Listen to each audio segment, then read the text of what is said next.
Hello, everybody. Jacob here. In the utility room at my house. Another tip for you guys today. This time, talking to you new buyers, maybe you sellers if you're looking to make modifications to your home.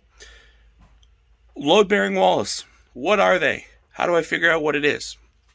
So, a load bearing wall is a wall that takes the force or the load from what is above it, disperses it out to your footings on the next floor. So, best way to tell if a wall is load bearing, you find your floor joists. If a wall runs perpendicular, it is likely load bearing.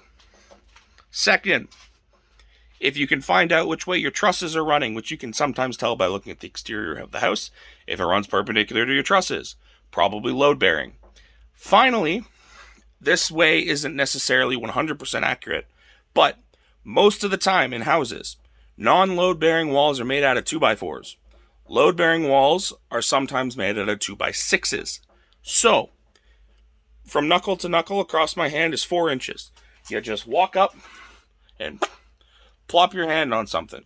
We don't actually have any 2x6 walls in our house. They're all too thick, but that's the general idea. Is if the wall is thicker than my hand, or your hand in your cases, it's probably a load-bearing wall.